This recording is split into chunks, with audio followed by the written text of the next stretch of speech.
ప్రస్తుతము రచన చేస్తున్నాను.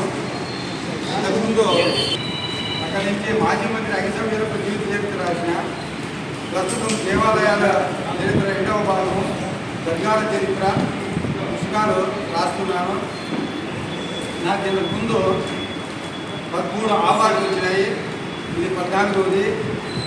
దాదాపు ఒక 5-6 సన్మాన సభలు కూడా జరిగినాయి. ఇంతటితో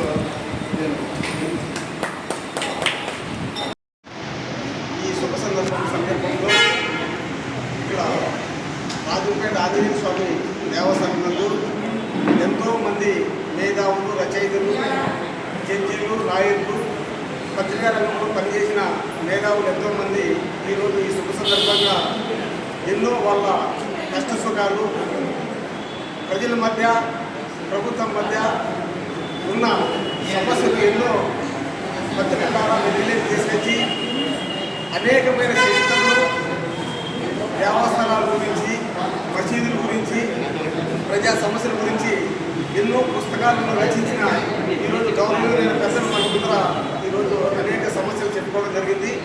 దాంట్లో భాగంగా కూడా నేను 2000 నుండి ఈనాటి వరకు రెగ్యులర్ జర్నలిస్టుగా నేను కూడా ఈరోజు, ఎందుకంటే నాకు కూడా 7 అవార్డులు వచ్చినాయి. ఈ 8వ అవార్డు ఈ పత్రికా రంగంలో పనిచేసినందుకు ప్రజా సమస్యల పైన ప్రజల్లో ఈరోజు మనము ఒక గుర్తింపైన ఉంటాయి. ఎందుకంటే ప్రభుత్వం నుండి, అధికారుల నుండి, ప్రజల నుండి అనేక సమస్యలు పత్రికా విలేకరుల దృష్టికి వస్తుంటాయి.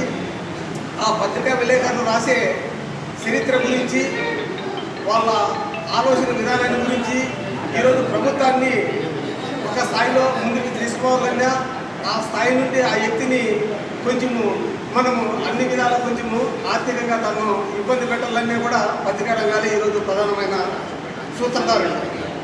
ఈ సమస్యలకన్నిటికీ పత్రికా రంగంలోనూ ఈరోజు అనేక సమస్యలు, మేధావులు ఎంతోమంది ఈరోజు మనకు, ఎందుకంటే ఈ కళామండలి ద్వారా ఈరోజు ఈ అవార్డులు తీసుకోవడము, ఎందుకంటే దాదాపుగా సార్ కూడా ఒక 3000 వరకు అవార్డు పొందడం జరిగింది. అనేక మందికి అవార్డు కూడా ఇవ్వడం జరిగింది. ఈ గౌరవనీయులైన పెద్దలకు మనం ధన్యవాదాలు తెలుపుతూ ఈ అవకాశం ఇచ్చినందుకు నేను మన సీనియర్ జర్నలిస్టులకు, రిటైర్డ్ జర్నలిస్టులకు, ఇప్పుడు జరుగుతున్న ఈ సమావేశానికి వచ్చిన ప్రతి ఒక్కరికి నేను వాళ్ళకి పేరు పేరున ధన్యవాదాలు తెలుపుకుంటున్నాను. నమస్కారం.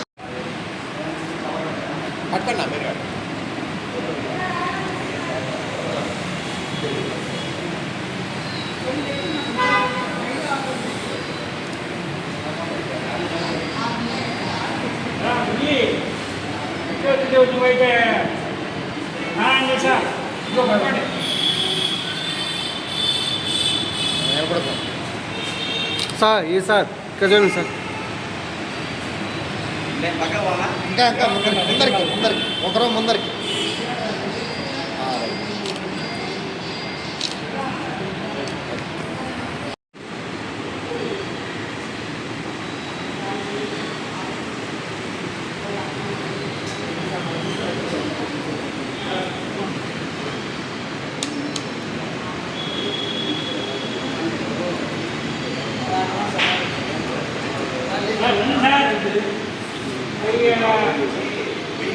అన్నీ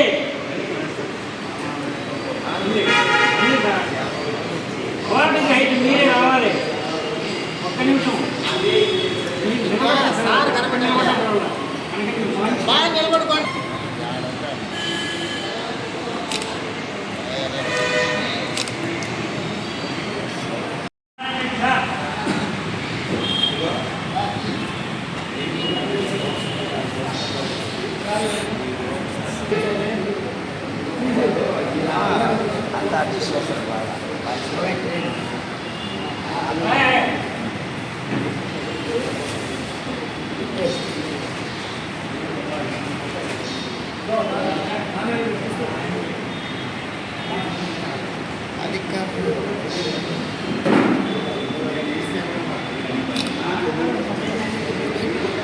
ఓకే సార్.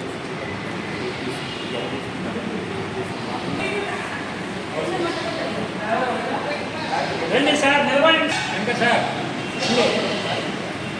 ఫోటోలో రాయాలి. చిరంజీవి